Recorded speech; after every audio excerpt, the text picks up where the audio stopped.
نحمده ونصلي على رسوله الكريم اما بعد فاعوذ بالله من الشيطان الرجيم بسم الله الرحمن الرحيم رب اشرح لي صدري ويسر لي امري واحلل عقدة من لساني يفقهوا قولي۔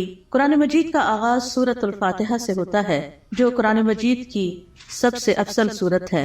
نبی صلی اللہ علیہ وسلم کسی سفر میں تھے تو ایک آدمی آپ کے پاس اترا۔ وہ کہتا ہے کہ نبی صلی اللہ علیہ وسلم نے اس کی طرف متوجہ ہو کر فرمایا، کیا میں تمہیں قرآن کے افضل حصے کے بارے میں نہ بتاؤں؟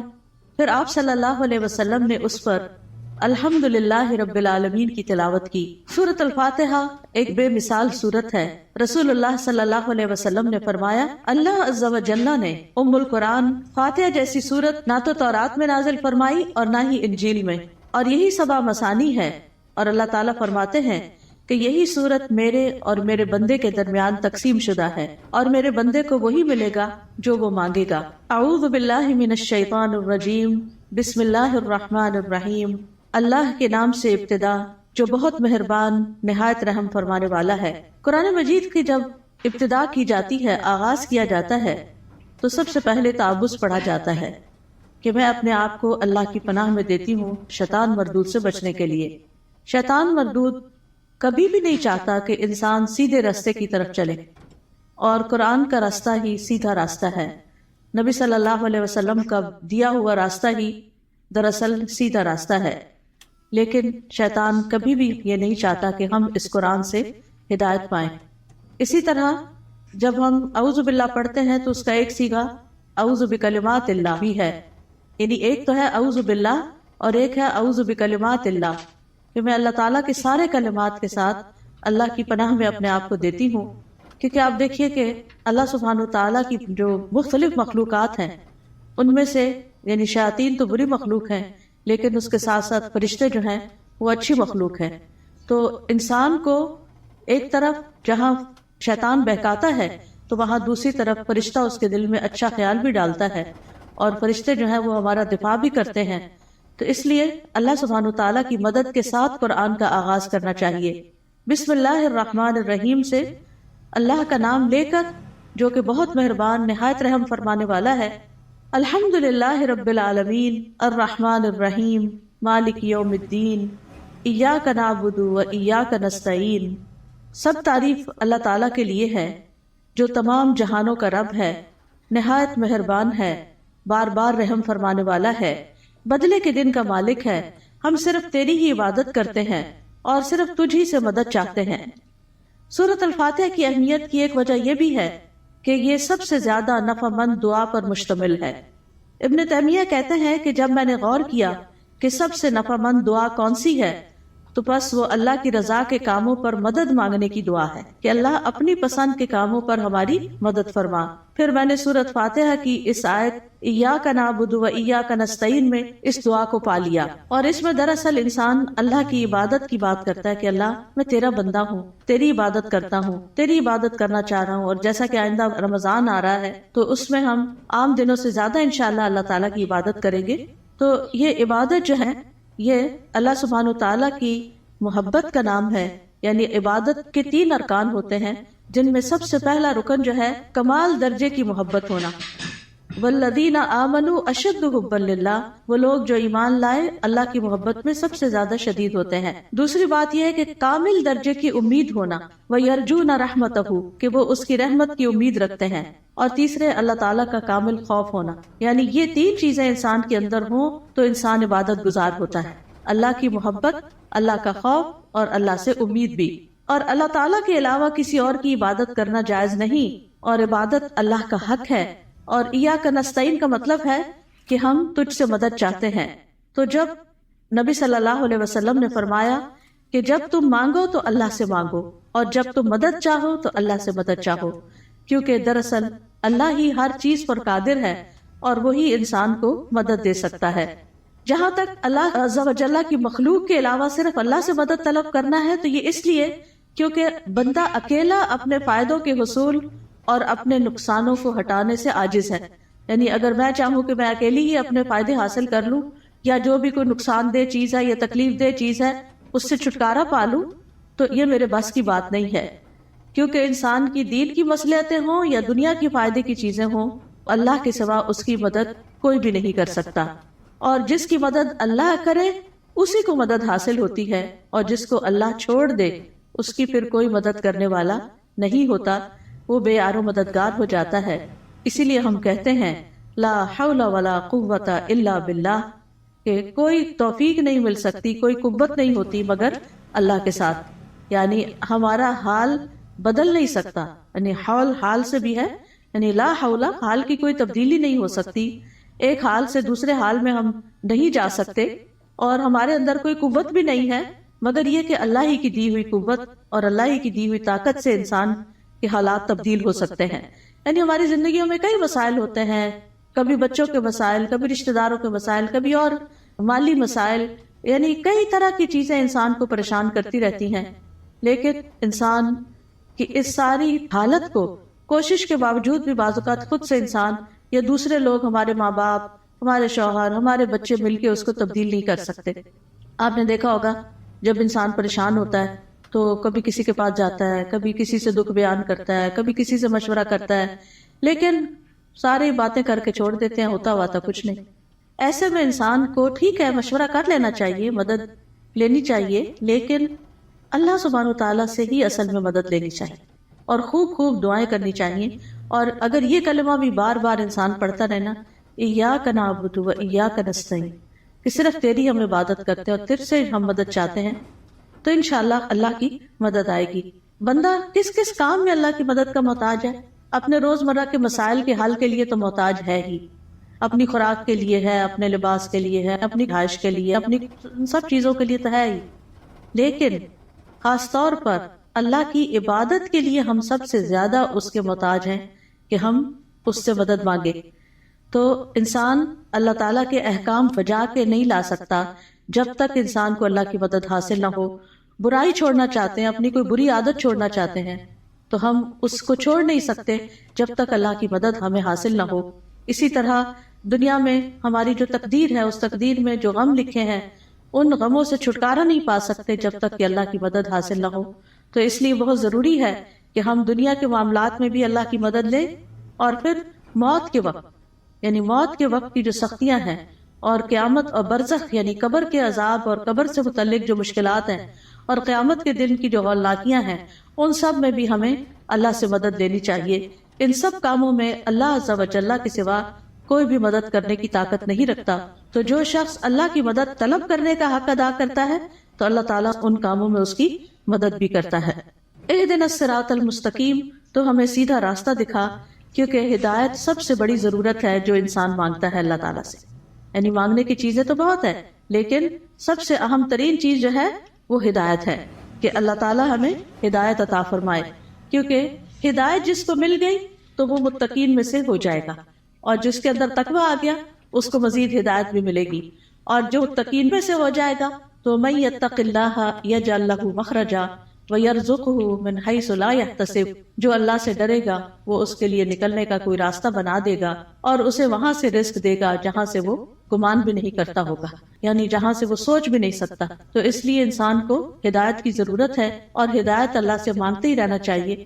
آپ دیکھیے کہ حیرانی کی بات ہے کہ دن میں 5 نمازوں کی ہر رکعت میں ہم سورۃ فاتحہ پڑھتے ہیں۔ سورۃ فاتحہ کے اندر ہم اللہ سے ہدایت ہی مانگتے رہتے ہیں کہ اللہ تو ہمیں ہدایت دے دے، ہمیں ہدایت دے دے۔ یعنی انسان کو مل بھی جائے تو بھٹکنا بڑا آسان ہوتا ہے، دل کا ٹیڑھا ہونا بڑا آسان ہوتا ہے۔ تو اس لیے بہت ضروری ہے کہ ہم سب دل لگا کے یہ دعا کرتے رہیں۔ نبی صلی اللہ علیہ وسلم ایک اور دعا بھی کرتے تھے، اللہم انی اسألک الہدی والتقی والعفاف والغنی، کہ اے اللہ میں تجھ سے ہدایت، تقوی اور پاک دامنی اور دل کا غنا مانگتا ہوں۔ اسی طرح ایک اور دعا ہے، اللہم اہدنی وسددنی، اے اللہ تو مجھے ہدایت عطا فرما اور سیدھا رکھ، یعنی درست رکھ کہ ادھر ادھر نہ ہو جاؤں۔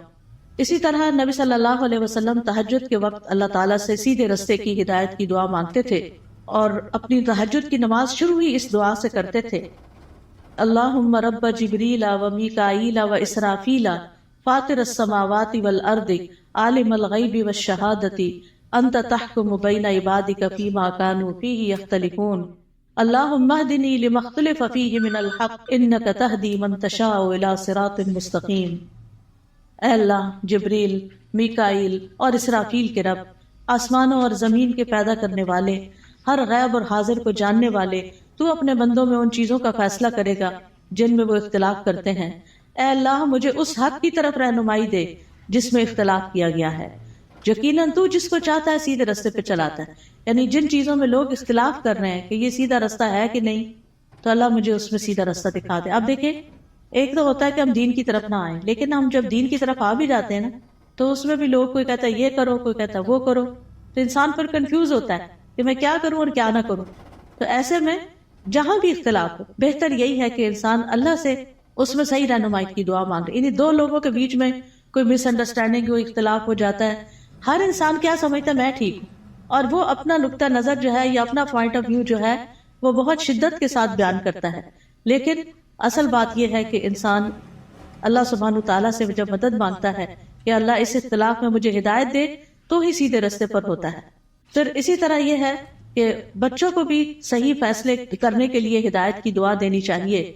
عبد الحمید بن سلمہ کہتے ہیں کہ ان کے والدین ان کے متعلق اپنا مقدمہ لے کر نبی صلی اللہ علیہ وسلم کی خدمت میں حاضر ہوئے۔ میرے والدین میں سے ایک مسلمان تھا، دوسرا نہیں تھا، کافر تھا۔ نبی صلی اللہ علیہ وسلم نے بچے کو اختیار دیا تو وہ ان دونوں میں سے جو کافر تھا اس کی طرف متوجہ ہو گیا۔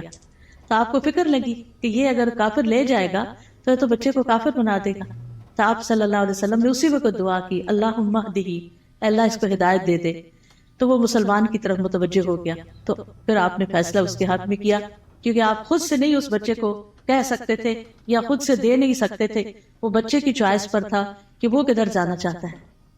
تو آپ نے اس کے لیے دعا شروع کر دی۔ اس سے پتہ چلتا ہے کہ زندگی کے چھوٹے چھوٹے معاملات میں آپ لوگوں کی فکر کتنی کرتے تھے، ان کے لیے دعائیں کیسی کرتے تھے، اور سب سے زیادہ تو ان کی ہدایت اور ان کی آخرت کی فکر۔ پھر اسی طرح یہ ہے صراط الذین انعمت علیہم، راستہ ان لوگوں کا جن پر تو نے انعام کیا۔ یعنی ہم سیدھا راستہ تو مانگتے ہیں، لیکن ہمیں یہ نہیں پتا کہ وہ کیسے پتہ چلے گا، کون سا ہمارے لیے نمونہ ہے، کن لوگوں کو ہم فالو کریں، کیونکہ پڑھی ہوئی چیزیں، سنی ہوئی چیزیں انسان جب کرنے لگتا ہے تو طریقہ فرق ہو جاتا ہے، لیکن جب کسی کو کرتے ہوئے دیکھتا تو آسانی ہو جاتی ہے۔ اس کی مثال ایسے ہی ہے کہ جیسے آپ اگر کسی سے ریسیپی پوچھتے ہیں کہ میں یہ فلاں چیز کیسے بناؤں، تو آپ نے دیکھا ہوگا جیسے آلو گوشت ہے مثال کے طور، تو ہر گھر کے بنانے کا طریقہ فرق، اور ہر ایک ٹائم بھی فرق لیتا ہے، کوئی جلدی سے بنا کے رکھ دیتا ہے، کوئی آہستہ آہستہ بناتا ہے، کوئی ایک طریقے سے، کوئی دوسرے طریقے سے۔ تو اب اگر آپ صرف ریسیپی پوچھیں گے تو ہو سکتا ہے کوئی چیز مس ہی کر دے اس میں سے، تو جب آپ کسی کو بناتے ہوئے دیکھیں گے، صرف ایک دفعہ دیکھنے کی ضرورت ہے، تو آپ کو بہت آسان ہو جائے گا وہ کام کرنا۔ کوئی بھی چیز ہو جب آپ کسی کو کرتے ہوئے دیکھتے ہیں تو وہ آسان ہو جاتی ہے۔ زبانی ایکسپلین کر کر کے انسان کہیں نہ کہیں غلطی کر جاتا ہے، کچھ نہ کچھ مس کر جاتا ہے۔ اور آج اہدنا الصراط المستقیم پہ بات ہونی تھی، تو اللہ نے ہمیں وہ گما کے آئے ہیں تو پتہ چلے کہ اگر ایک ٹرن بھی زندگی میں الٹا لیتے ہیں، کہیں غلط فیصلہ کرتے ہیں، تو کہیں سے کہیں پہنچ جاتے ہیں، بالکل ہی یعنی قریب آنے کی بجائے اور دور نکل جاتے ہیں، صرف ایک ٹرن اگر غلط لے لیں آپ۔ تو اسی طرح زندگی میں ہم صحیح جا رہے ہوتے ہیں، کہیں کوئی بیچ میں آ کے ہمیں کوئی غلط بات بتا دیتا ہے، ہم اس کے پیچھے لگ جاتے ہیں، اصل رستے کو چھوڑ کے چل بھائی وہ کہیں سے کہیں پہنچ گئے، تو وہ اللہ سے تو دور کر دیتا ہے نا انسان کو۔ تو اس لیے ہمیں یہ کہا گیا ہے کہ ان لوگوں کا راستہ مانگو جو ہدایت پر تھے، اور وہ کون تھے؟ انبیاء تھے، صدیقین تھے، شہداء تھے، صالحین تھے، نیک لوگ تھے، صحابہ کرام تھے، تابعین تھے، تبع تابعین تھے، جن کو آپ صلی اللہ علیہ وسلم نے خیر القرون میں سے قرار دیا۔ تو کتنا ضروری ہے کہ ہم ان لوگوں کی زندگیوں کے بارے میں پڑھیں، وہ کیا کرتے تھے۔ ہم آج کے لوگوں کو رول ماڈل بنا لیتے ہیں، وہ بیچارے تو خود بعض اوقات نہیں سمجھتے کہ انہیں کیا کرنا چاہیے۔ تو اصل رول ماڈل جو ہیں ہمارے وہ صحابہ کرام ہیں، صحابیات ہیں، کہ انہوں نے نمازیں کیسے پڑھی، ان کے روزے تہجد کیسے تھے، ان کا صدقہ خیرات کیسا تھا، ان کے لوگوں سے معاملات کیسے تھے، ان کی خوشی اور ناراضگی کیسی تھی۔ تو اگر ہم ان چیزوں کے بارے میں پڑھتے رہیں گے، جانتے رہیں گے، تو آپ دیکھیں گے کہ بہت سی چیزیں درست ہو جائیں گی، یعنی اپنی غلطیاں بھی نظر آئیں گی اور جو اچھے کام ہیں وہ بھی، اور ان کی زندگی کے واقعات اور حالات بہت موٹیویشنل بھی ہوتے ہیں یعنی اگر آپ صحابہ کی کہانیاں پڑھیں تو انسان روئے بغیر رہ نہیں سکتا. مجھے یاد ہے جب میں نے ہائی اسکول ختم ہی کیا تھا تو چھٹیاں تھی کافی ساری، تو اس میں نے بکس پڑھنی شروع کر دی، اور سب سے زیادہ مجھے جن بکس نے انسپائر کیا وہ اسی طرح کی لائف سٹوریز تھیں، یعنی جو بڑے لوگوں کی کہانیاں اور نیک لوگوں کی کہانیاں. اس میں ہم کہتے ہیں اچھا یہ لوگ اس طرح کر سکتے ہیں تو ہم نہیں کر سکتے، یہ بھی تو اسی دنیا میں رہتے ہیں. تو اس سے پھر انسان کو انسپریشن بہت ملتی ہے. تو یہاں بھی اللہ تعالیٰ نے جو سیدھا رستہ بتایا ہے وہ ان لوگوں کا رستہ اختیار کرنے کے لیے کہا ہے کہ جن پر اللہ نے انعام کیا، ان کا نہیں جن پر اللہ تعالیٰ غضبناک ہوا، اور نہ ان کا جو پٹکے ہوئے ہیں. پھر ہے سورۃ البقرہ. سورۃ البقرہ جو ہے وہ قرآن کی کوہان ہے. نبی صلی اللہ علیہ وسلم نے فرمایا ہر چیز کی ایک کوہان ہوتی ہے، یعنی اونچا حصہ ہم، اور قرآن کی کوہان سورۃ البقرہ ہے. اور جب شیطان سورۃ البقرہ کی تلاوت سنتا ہے تو وہ اس گھر سے نکل جاتا ہے جس میں سورۃ البقرہ کی تلاوت کی جا رہی ہو. اس کو پڑھنا باعث برکت ہے اور اس کو چھوڑنا باعث حسرت ہے. رسول اللہ صلی اللہ علیہ وسلم نے فرمایا سورۃ البقرہ پڑھا کرو، کیونکہ اس کا پڑھنا باعث برکت ہے، چھوڑنا باعث حسرت ہے، اور اس کے پڑھنے والے پر جادوگر قدرت نہیں پا سکتے. یعنی ایسے لوگ جادو سے محفوظ رہتے ہیں جو سورۃ البقرہ پڑھتے رہتے ہیں. اب اس کا طریقہ کیا ہے؟ کیونکہ لوگ پوچھتے ہیں کہ اچھا پھر کیسے پڑھیں. ایک تو یہ ہے کہ ایک ہی دن میں ساری پڑھ لیں، اور کیسے بہت سارے لوگ ہوتے ہیں جو روز سورۃ البقرہ پڑھتے ہیں. اور ایک یہ ہے کہ ایک ایک سپارہ کر کے آپ روز پڑھ لیں.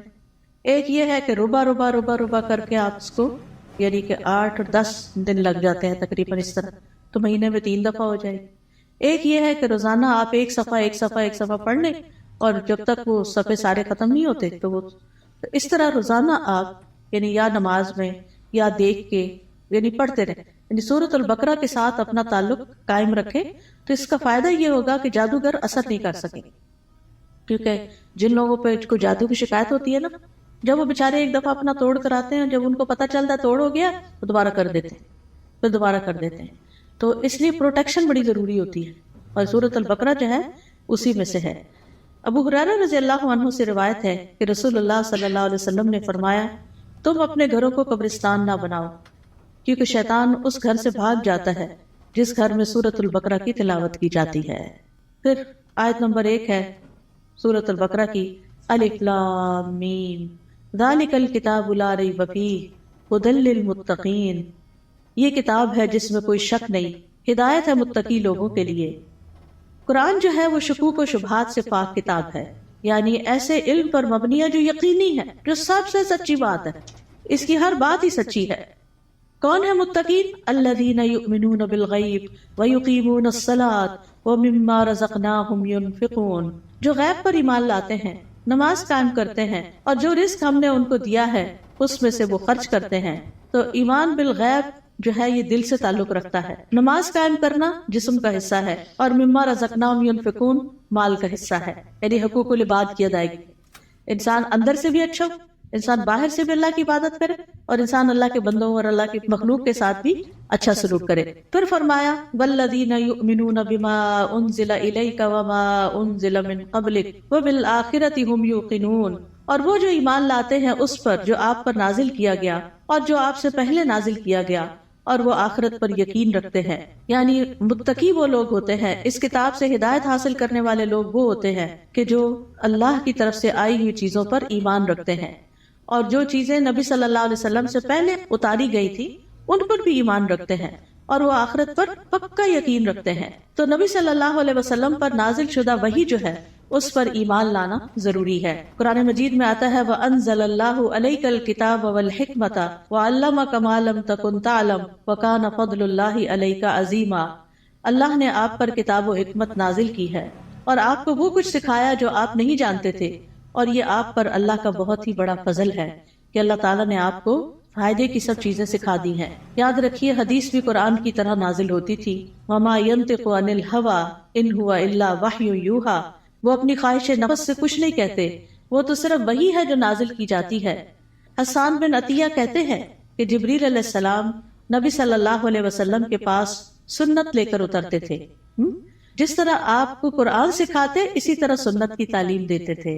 قرآن جو تھا وہ لکھا جاتا تھا، یعنی قرآن جو تھا وہ آپ سنتے تھے اور پھر صحابہ کو لکھوا دیتے تھے. جبکہ سنت جو ہے وہ چونکہ زیادہ تر پریکٹس کی چیز ہے، عمل کی چیز ہے، تو وہ آپ اس چیز پر عمل کر لیتے تھے۔ نبی صلی اللہ علیہ وسلم نے ہمیں بھی تلقین کی ہے کہ ہم اس قرآن و سنت کو مضبوطی سے پکڑے رکھیں۔ رسول اللہ صلی اللہ علیہ وسلم نے فرمایا، میں تم میں دو چیزیں چھوڑے جا رہا، تم ہرگز گمراہ نہیں ہوگے جب تک ان دونوں کو مضبوطی سے نہ تھام لو، ایک اللہ کی کتاب اور دوسرے اس کے نبی کی سنت ہے۔ وَبِالْآخِرَةِ هُمْ يُوقِنُونَ، اور آخرت پر وہ یقین رکھتے ہیں۔ یقین کا معنی جو ہے وہ ایسا ایمان ہے جس کی طرف شک داخل، یعنی اتنا پکا کہ جیسے انسان اپنی آنکھوں سے کوئی چیز دیکھ رہا ہوتا ہے تو اس پر یقین ہوتا ہے کہ میں کوئی جھوٹ نہیں دیکھ رہا، مجھے حقیقت ہے۔ یقین جو ہے یہ علم کا سب سے اونچا درجہ ہے، یعنی یہ نہیں کہا آخرت کا علم رکھتے ہیں، آخرت کو جانتے ہیں، نہیں، اس پر پکا یقین رکھتے ہیں، ایمان رکھتے ہیں۔ تو یقین کے فائدے کیا ہوتے ہیں؟ یقین کا فائدہ یہ ہوتا ہے کہ انسان کے لیے عمل آسان ہو جاتا ہے۔ انسان کو اللہ تعالیٰ سے یقین مانگنا چاہیے۔ ابو بکر رضی اللہ عنہ دعا میں یہ کلمات کہتے تھے، اللہم ہب لی ایمانا و یقینا و معافاتا و نیتا، اے اللہ مجھے ایمان اور یقین اور عافیت اور اچھی نیت عطا فرما۔ اولئک علی ھدی من ربہم واولئک ھم المفلحون، یہی لوگ اپنے رب کی طرف سے ہدایت پر ہیں اور یہی لوگ دراصل فلاح پانے والے ہیں۔ اس کے بعد فرمایا، بے شک وہ لوگ جنہوں نے کفر کیا ان کے لیے برابر ہے کہ آپ انہیں ڈرائیں یا نہ ڈرائیں، وہ ایمان نہیں لائیں گے۔ اللہ نے ان کے دلوں اور ان کے کانوں پر مہر لگا دی ہے اور ان کی آنکھوں پر پردہ ہے اور ان کے لیے بہت بڑا عذاب ہے۔ گناہ جب دل پہ پے در پے آتے ہیں تو دل کو بند کر دیتے ہیں، اور جب اسے بند کر دیتے ہیں تو اللہ کی طرف سے ٹھپا اور مہر لگ جاتی، پھر ایمان اندر نہیں داخل ہوتا، تو اس لیے پھر انسان کا کفر سے چھٹکارا پانے کا کوئی رستہ نہیں رہ جاتا۔ ختم اللہ علی قلوبہم، اور پھر کان بھی نہیں سنتے اور آنکھیں بھی نہیں دیکھتی، کہیں سے بھی عبرت نہیں ہوتی، انسان ایسے ہی جانوروں کی طرح زندگی گزار کر پھر اللہ کے پاس چلا جاتا ہے اور وہاں جا کر بہت بڑے عذاب کا سامنا کرتا ہے۔ اس کے بعد ایک تیسرے گروہ کی بات کی گئی اور وہ ہے منافقوں کا گروہ۔ وَمِنَ النَّاسِ مَن يَقُولُ آمَنَّا بِاللَّهِ وَبِالْيَوْمِ الْآخِرِ وَمَا هُمْ بِمُؤْمِنِينَ، لوگوں میں سے کچھ ایسے بھی ہوتے ہیں جو کہتے ہیں ہم اللہ اور یوم آخرت پر ایمان لائے، حالانکہ وہ مومن نہیں ہوتے۔ وہ اللہ کو دھوکہ دیتے ہیں اور ان لوگوں کو جو ایمان لائے، اور نہیں وہ دھوکہ دیتے مگر اپنے آپ ہی کو، اور وہ اس کا شعور نہیں رکھتے۔ فی قلوبہم مرض فزادہم اللہ مرضا ولہم عذاب علیم بما کانوا یکذبون، ان کے دلوں میں ایک بیماری ہے تو اللہ نے ان کی بیماری کو اور زیادہ کر دیا اور ان کے لیے دردناک عذاب ہے، اس لیے کہ وہ جھوٹ بولتے تھے۔ تو یہ کون سی بیماری ہے؟ یہ دنیا کی محبت کی بیماری ہے۔ اس وجہ سے وہ اللہ سبحانہ و تعالیٰ کی عبادت نہیں کرتے، اسی وجہ سے وہ آخرت کی فکر نہیں کرتے، اسی وجہ سے وہ نبی صلی اللہ علیہ وسلم کی سنت کو کوئی اہمیت نہیں دیتے، کیونکہ جب دل دنیا کی طرف جھک جاتا ہے اور اس کے اندر بڑھتا چلا جاتا ہے، جو دنیا میں ہی سکون پاتا ہے، دنیا سے محبت کرتا ہے، وہ دل پھر آخرت سے غافل ہو جاتا ہے، اور جب آخرت سے غافل ہو جاتا ہے تو پھر اللہ سبحانہ وتعالیٰ ایسے بندے کو اس کے نفس کے حوالے کر دیتے ہیں اور پھر آخرت میں اس کے لیے دردناک عذاب ہے۔ اور جب ان سے کہا جاتا ہے کہ زمین میں فساد نہ کرو تو وہ کہتے ہیں کہ ہم تو اصلاح کرنے والے ہیں۔ خبردار، بے شک وہی لوگ فساد کرنے والے ہیں لیکن وہ شعور نہیں رکھتے۔ اور جب ان سے کہا جاتا ہے ایمان لاؤ جس طرح لوگ ایمان لائے تو کہتے ہیں کیا ہم ایمان لائیں جس طرح بے وقوف ایمان لائے ہیں؟ خبردار، یقیناً وہ خود ہی بے وقوف ہیں لیکن وہ جانتے نہیں ہیں۔ اور جب ان لوگوں سے ملتے ہیں جو ایمان لائے تو کہتے ہیں ہم ایمان لائے، اور جب اپنے شیطانوں کے پاس تنہا ہوتے ہیں تو کہتے ہیں یقیناً ہم تو تمہارے ساتھ ہیں، ہم تو صرف مذاق کرنے والے ہیں۔ یعنی ایسے لوگ ہر ایک سے بنا کے رکھنے کی فکر کرتے ہیں اور کسی کو اس لیے ناراض نہیں کرنا چاہتے کہ ان سے پھر کوئی دنیا کا نقصان نہ ہو جائے، لیکن حقیقت یہ ہے یہ لوگ دین کا مذاق اڑاتے ہیں اور دین کے ساتھ نان سیریس رویہ اختیار کرتے ہیں۔ تو اس لیے اللہ یستہزئ بہم، جیسے یہ عمل کرتے ہیں ویسی ہی ان کی جزا ہے، اللہ بھی ان سے مذاق کرتا ہے اور انہیں ان کی سرکشی میں مہلت دیے جا رہا ہے تو وہ بھٹکتے پھرتے ہیں۔ یعنی اللہ سبحانہ وتعالیٰ کا ان کے ساتھ استہزاء یہ ہے کہ وہ ان کے بدبختی کے اعمال اور خبیث حالات کو ان کے سامنے مزین کر دیتا ہے، یعنی انہیں اپنی برائیاں جو ہیں وہ اچھی لگنے لگتی ہیں، جیسے جھوٹ بولنا، دھوکہ دینا، کہنا یہ تو سمارٹنس ہے، دیکھو میں نے فلاں کو کیسے بیوقوف بنایا، اور پھر تنہائی میں بیٹھ کے اس پہ ہنستے ہیں۔ تو یہ چیزیں جو ہیں یہ انسان کے اپنے ہی لیے نقصان دہ ہوتی ہے۔ اولئک الذین اشتروا الضلالۃ بالہدی فما ربحت تجارتہم وما کانوا مہتدین، یہی وہ لوگ ہیں جنہوں نے ہدایت کے بدلے گمراہی خرید لی، تو نہ ان کی تجارت ہی فائدہ مند ہوئی اور نہ ہی وہ ہدایت پانے والے تھے۔ ان کی مثال اس شخص کی طرح ہے جس نے آگ جلائی، پھر جب آگ نے اس ماحول کو روشن کر دیا تو اللہ ان کا نور لے گیا اور انہیں اندھیروں میں چھوڑ دیا، وہ دیکھ نہیں پاتے، یعنی ان کے دل کا نور ختم ہو گیا ان کے اپنے اعمال کی وجہ سے۔ یعنی یہ ان لوگوں کے بارے میں بات کی گئی ہے کہ جو دعویٰ تو کرتے ہیں کہ ہم ایمان لائے اور اس سے دنیا میں کچھ نہ کچھ فائدہ اٹھاتے ہیں کہ وہ مسلمان ظاہر ہوتے ہیں، تو مسلمانوں کو جو بینیفٹس ہوتے ہیں یہ ان کے شٹر میں آ جاتے ہیں، لیکن یہ ہے کہ دنیا میں تھوڑی سی روشنی ان کو مل گئی مگر آخرت میں تو سخت اندھیرا چھا جائے گا اور ان کو سخت عذاب پہنچے گا۔ پھر اسی طرح یہ ہے کہ دنیا میں کفر جو ہے وہ روشنی چھپا دیتا ہے اور ان کے پردے چاک ہو جاتے ہیں، جو ان کی منافقت ظاہر ہو جاتی ہے تو وہ اس سے اندھیرے ان کے کھل کے سامنے آ جاتے ہیں کہ ان کے دلوں کے اندر کیا ہے۔ پھر اسی طرح ان کے بارے میں فرمایا سمن بکمن عمیون فہم لا یرجعون، بہرے ہیں، گنگے ہیں، اندھے ہیں، بس وہ نہیں لوٹتے، یعنی ہدایت کی طرف واپس نہیں آتے۔ یا ان کی مثال آسمان سے اترنے والی زوردار بارش کی طرح ہے جس میں اندھیرے ہیں اور گرج ہے اور چمک ہے، وہ کڑکنے والی بجلیوں اور موت کے ڈر سے اپنی انگلیاں اپنے کانوں میں ڈال لیتے ہیں اور اللہ کافروں کو گھیرنے والا ہے۔ قریب ہے کہ بجلی ان کی آنکھوں کی روشنی لے جائے، جب بھی وہ ان کے لیے روشنی کرتی ہے تو وہ اس میں چل پڑتے ہیں، اور جب ان پر اندھیرا چھا جاتا ہے تو وہ کھڑے رہ جاتے ہیں، اور اگر اللہ چاہتا تو ان کی سماعت اور ان کی بصارت کو لے جاتا، بے شک اللہ خوب قدرت رکھنے والا ہے۔ اور یہ حقیقت ہے کہ اللہ سبحانہ تعالیٰ ہر چیز پر پورا قادر ہے اور ان منافقین پر بھی پوری طرح قادر ہے، اور اللہ تعالیٰ اسباب کے بغیر بھی ان کی سماعت اور بصارت کو ختم کر سکتا ہے۔ ہم سب کو اپنے لیے دعا کرنی چاہیے کہ اللہ تعالیٰ ہماری آنکھوں، ہمارے کانوں، ہمارے دل کو سلامت رکھ کہ ہم اس سے ہدایت پاتے رہیں۔ سنن ترمذی میں ایک دعا آئی ہے بڑی خوبصورت، وَمَتِّعْنَا بِأَسْمَاعِنَا وَأَبْصَارِنَا وَقُوَّاتِنَا أَبَدًا مَا أَحْيَيْتَنَا وَاجْعَلْهُ الْوَارِثَ مِنَّا، کہ اللہ ہمیں ہماری سماعت، ہماری بصارت، ہماری قوت سے فائدہ پہنچا اور اسے ہمارا وارث بنا دے۔ پھر اس کے بعد اگلا رکوع شروع ہوتا ہے، یا ایھا الناس اعبدوا ربکم الذی خلقکم والذین من قبلکم لعلکم تتقون، اے لوگوں اپنے رب کی عبادت کرو، الذی خلقکم جس نے تمہیں پیدا کیا، اور ان لوگوں کو بھی جو تم سے پہلے تھے، تاکہ تم بچ جاؤ، یعنی برے عذاب سے بچ جاؤ۔ تو عبادت کی بات پہلے بھی ہو چکی کہ ہمیں اللہ نے اپنی عبادت کے لیے پیدا کیا ہے، اور عبادت میں انسان کو اللہ تعالیٰ سے شدید محبت بھی کرنی ہوتی ہے اور اس سے ڈرنا بھی ہوتا ہے اور اس سے امید بھی رکھنی ہوتی ہے۔ پھر فرمایا الذی جعل لکم الارض فراشا والسماء بناء وانزل من السماء ماء فاخرج به من الثمرات رزقا لکم فلا تجعلوا للہ اندادا وانتم تعلمون، وہ جس نے تمہارے لیے زمین کو فرش اور آسمان کو چھت بنایا اور آسمان سے پانی نازل کیا اور اس پانی سے تمہارے لیے پھل بطور رزق پیدا کیے، بس تم اللہ کے ساتھ کسی کو شریک نہ ٹھہراؤ حالانکہ تم جانتے ہو۔ اور اگر تمہیں اس قرآن میں شک ہے جو ہم نے اپنے بندے محمد پر نازل کیا صلی اللہ علیہ وسلم، تو اسی طرح کی ایک صورت تم بھی بنا لاؤ اور اللہ کے سوا اپنے گواہوں یعنی مددگاروں کو بھی بلا لو اگر تم سچے ہو۔ فَإِن لَّمْ تَفْعَلُوا وَلَن تَفْعَلُوا فَاتَّقُوا النَّارَ الَّتِي وَقُودُهَا النَّاسُ وَالْحِجَارَةُ أُعِدَّتْ لِلْكَافِرِينَ، پھر اگر تم نے ایسا نہ کیا اور تم ہرگز نہ کر سکو گے تو بچو اس آگ سے جس کا ایندھن انسان اور پتھر ہیں، جو کافروں کے لیے تیار کی گئی ہے، اور خوشخبری دے دیجئے ان لوگوں کو جو ایمان لائے اور انہوں نے نیک عمل کیے۔ تو خوشخبریاں کس کے لیے ہیں؟ گڈ نیوز کس کے لیے ہیں؟ جو ایمان لا کر اچھے کام کرتا ہو، کہ ان کے لیے ایسے باغات ہیں جن کے نیچے نہریں بہتی ہیں، جب انہیں ان باغوں میں سے کسی قسم کا پھل کھانے کو دیا جائے گا تو وہ کہیں گے یہ تو وہی ہے جو اس سے پہلے بھی ہم دیے گئے، اور انہیں اس سے ملتے جلتے پھل دیے جائیں گے۔ وہاں ان کے لیے پاک صاف بیویاں ہوگی اور وہ ان باغات میں ہمیشہ رہنے والے ہیں، ہمیشہ کے لیے۔ یہ کتنی بہترین جزا ہے جو نیک عمل کرنے والوں کی ہے۔ معاذ بن جبل رضی اللہ عنہ کہتے ہیں کہ نیک عمل وہ ہوتا ہے جس میں 4 چیزیں ہوں۔ نمبر 1 علم کے ساتھ ہو کیا، نمبر 2 اچھی نیت ہو، کرنے کی نیت بھی اچھی ہونی چاہیے، نمبر 3 صبر کے ساتھ کرنا چاہیے، اور نمبر 4 اخلاص کے ساتھ کرنا چاہیے۔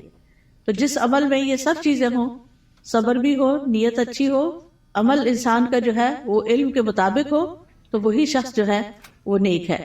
وَأُتُوا بِهِ مُتَشَابِهًا، اور وہ جنت میں ملتے جلتے پھل دیے جائیں گے، یعنی جنت کے پھل اگرچہ ایک دوسرے سے ملتے جلتے ہوں گے لیکن ان کا ذائقہ بڑا مختلف ہوگا۔ جیسے آم ہے تو آموں سے ملتے جلتے بظاہر دیکھنے میں، یعنی یہ سب ورائٹی کی انتہا ہے نا، کہ آپ نے کبھی نوٹ کیا ہوگا مثلاً آپ بعض اوقات 2 اورنجز کھاتے ہیں، کیا دونوں کا ذائقہ ایک ہوتا ہے؟ نہیں ہوتا ہے۔ اور اگر کس میں فرق ہو تو ان کی خوشبو، ان کا رنگ، ایون کلر بھی، کسی کا ریڈ ہوتا ہے، کسی کا یلو، کسی کا برائٹ یلو ہوتا ہے، کسی کا اورنجش ہوتا ہے، ان کی خوشبو، ان کی مٹھاس. اب وہ جنت میں ان کے سامنے پھل پڑے ہوئے ہیں، دیکھنے میں ایک جیسے لگ رہے ہیں، ایک کھائیں گے اور مزہ، ایک کھائیں گے اور مزہ، ایک کھائیں گے اور مزہ. کیونکہ اگر دو پھل ایک جیسے بھی کھائیں گے تو وہ بور ہو جاتا ہے نا انسان. دیکھیں وہ یہ اورنج، ہاں یہ میں نے کھائے ہوئے ہیں. لیکن اتنی ورائٹی ہے جنت میں، اتنی ورائٹی ہے کہ انسان کا دل بھرے گا ہی نہیں کسی وقت. دیکھیں ہمیں ہر نئی چیز اچھی لگتی ہے، ہم ہر نئے آئیڈیا سے، ہر نئی یونیک چیز سے انسپائر ہوتے ہیں. تو جنت میں تو ہر وقت ہر چیز نئی نئی نئی نئی نئی، یعنی نہ پرانی چیزیں ہوگی، نہ وہ ریپیٹیشن ہوگی، نہ وہ بوریت ہوگی، نہ وہ دل بھرے گا. اب فیشن کیا ہے؟ ایک نیا آئیڈیا ہی ہوتا ہے نا. حالانکہ بعض اوقات اس میں بڑی تکلیف بھی ہوتی ہے، لیکن وہ نیا ہوتا ہے تو لوگوں کو اٹریکٹ کرتا ہے، یونیک، ان یوزول. تو وہ اتوب ہی متشابہہ، دیکھنے میں وہ متشابہ ہیں لیکن کھانے میں ان کا مزہ. جیسے ایک حدیث میں بھی آتا ہے کہ جنت کے جو ببول کا درخت ہوگا، اس کے جو کانٹے ہوں گے، اس میں سے ایک کانٹے کے اندر 70,000 قسم کے پھل ہوں گے. یعنی اس کے اندر وہ رنگ ہوں گے اور اس کے ڈفرنٹ چیزیں ہوں گی. اور وہ جب ایک ایک چیز نکالتا جائے گا انسان تو different colour, different test, different خوشبو، ایکسپلور ہی کرتا جائے گا. اسی لیے خالدین فی، رہنا ہی رہنا ہے، کوئی موت نہیں ہے وہاں. جنت میں موت نہیں ہے، جہنم میں بھی موت نہیں ہے. اس لیے انسان کو جنت کا شوق لگ جانا چاہیے اور اس کے لیے کوشش کرنی چاہیے، اس کے لیے تڑپنا چاہیے اور اس کے لیے ہر وہ کام کر لینا چاہیے جس سے بس ایک دم اندر چلے جائیں. چاہے وہ اچھی عبادت کر کے، چاہے وہ بندوں کی خدمت کر کے، یعنی جو کام پتہ چلے نا یہ جنت میں لے جانے والا، تو انسان کو اس کا حریص ہو جانا چاہیے. ٹھیک ہے ہم کمزور انسان ہیں، نہ ہمارے پاس اتنی ہمت ہے زیادہ، نہ مال ہے زیادہ، لیکن کچھ نہ کچھ تو کرتے چلے جائیں تاکہ ایک دن اللہ تعالیٰ کا دیدار بھی ہو. کیونکہ جنت عدن میں جو لوگ ہوں گے اللہ تعالیٰ کے دیدار میں انہیں کوئی رکاوٹ پیش نہیں آئے گی اور اللہ تعالیٰ کے وہ بڑے پسندیدہ اور چوزن لوگ ہوں گے. لیکن اس کے لیے اللہ کے راستے میں جہاد کرنا، جد و جہد کرنا، نکلنا، اپنے کمفرٹ زون سے باہر نکلنا، اپنا مال خرچ کرنا، اپنی جان لگانا، یہ چیزیں ہیں جس سے انسان جنت کا سودا کرتا ہے. ان اللہ اشتری من المؤمنین انفسهم واموالهم بان لهم الجنہ، اللہ نے بے شک خرید لی مومنوں سے ان کی جانیں اور ان کے مال، کیونکہ ان کے لیے جنت ہے. تو جنت حاصل کرنے کے لیے انسان کو کچھ دینا پڑتا ہے، اور وہ یہی دنیا کا وقت ہے، تھوڑا سا، یہ چند سال ہے، پتہ نہیں کب تک زندہ ہے کب تک نہیں. تو اللہ تعالیٰ سے دعا ہے کہ وہ ہمیں نیک اعمال کرنے کی توفیق عطا فرمائے. پھر بے شک اللہ اس سے نہیں شرماتا کہ وہ مادہ مچھر یا اس سے اوپر کسی چیز کی مثال بیان کرے. پھر جو لوگ ایمان لائے ہیں وہ جانتے ہیں کہ ان کے رب کی طرف سے سچ ہے، اور جن لوگوں نے انکار کیا وہ کہتے ہیں اس مثال سے اللہ کی کیا مراد ہے. اللہ اس سے اکثر لوگوں کو گمراہ کرتا ہے اور اسی سے بہت سے لوگوں کو ہدایت بخشتا ہے، اور اس مثال سے گمراہ کرتا بھی ہے تو صرف فاسقوں کو. یعنی اللہ تعالیٰ جن لوگوں کو گمراہ کرتا ہے وہ اس لیے نہیں کرتا کہ اللہ چاہتا ہے گمراہ ہو جائے، نہیں، اصل میں ان کے اندر ایسی کوئی علت ہوتی ہے کہ جو اس بات کا سبب بن جاتی ہے کہ اللہ تعالیٰ پھر اس بندے کو ہدایت کی بجائے الٹے راستے پہ چلا دیتا ہے. جیسے سورۃ الصف میں آتا ہے فَلَمَّا زَاغُوا أَزَاغَ اللَّهُ قُلُوبَهُمْ وَاللَّهُ لَا يَهْدِي الْقَوْمَ الْفَاسِقِينَ. پھر جب وہ ٹیڑھے ہو گئے تو اللہ نے ان کے دل ٹیڑھے کر دی. انسان سیدھا راستہ چھوڑ کے ٹیڑھے پہ جاتا ہے تو پھر اللہ تعالیٰ اس کو اسی کے حوالے کر دیتا ہے، اور اللہ نافرمان لوگوں کو ہدایت نہیں دیتا. تو جو لوگ رب کے حکم کو مان جاتے ہیں ان کو ہدایت کی تعلیم مل جاتی ہے اور وہ سیدھے راستے پہ چل پڑتے ہیں. اور پھر فاسق کون ہوتے ہیں؟ جو اللہ کے عہد کو اس کے مضبوط ماننے کے بعد توڑ دیتے ہیں، اور جس چیز کا اللہ نے جوڑنے کا حکم دیا اس کو کاٹ ڈالتے ہیں، یعنی رشتہ داروں سے کاٹ لیتے ہیں اور زمین میں فساد کرتے ہیں. یہی لوگ دراصل نقصان اٹھانے والے ہیں. تم اللہ کا انکار کیسے کر سکتے ہو حالانکہ تم مردہ تھے، پھر اس نے تمہیں زندگی بخشی، پھر وہی تمہیں موت دے گا، پھر وہی تمہیں دوبارہ زندہ کرے گا، پھر اسی کی طرف تم لوٹائے جاؤ گے. واپسی کدھر ہے؟ اللہ ہی کی طرف ہے. اب یعنی کہ 2 مرحلے تو پورے ہو گئے. ایک مرحلہ تھا زندگی سے پہلے آنے کا، جب آدم علیہ السلام کی پشتوں سے اللہ نے سب کی روحیں پیدا کر دی. پھر اس کے بعد اس دنیا میں اب آگے، اب اس کے بعد موت ہے، پھر موت کے بعد پھر زندگی ہے جو ہمیشہ کی زندگی. هو الذی خلق لکم ما فی الارض جمیعا ثم استوی الی السماء فسواہن 7 سماوات وہو بکل شیء علیم. وہ اللہ ہی تو ہے جس نے وہ سب کچھ جو زمین میں ہے تمہارے لیے پیدا کیا، پھر وہ آسمانوں کی طرف متوجہ ہوا تو ان کو ٹھیک کر کے 7 آسمان بنا دیا، اور وہ ہر چیز کا خوب علم رکھنے والا ہے. یہ اللہ تعالیٰ کا ہم پر احسان ہے کہ اس نے ہمارے لیے فائدے کی چیزیں اور عبرت کے سامان زمین میں پیدا کیے، اور ہر وہ چیز جو اللہ نے بنائی وہ ہمارے استعمال کے لیے ہے. تو اللہ تعالیٰ سے دعا ہے کہ وہ ہمیں ان نعمتوں سے بھرپور فائدہ اٹھا کر اس کی اطاعت میں اپنی جان لگانے کی توفیق عطا فرمائے۔ وآخر دعوانا ان الحمد للہ رب العالمین۔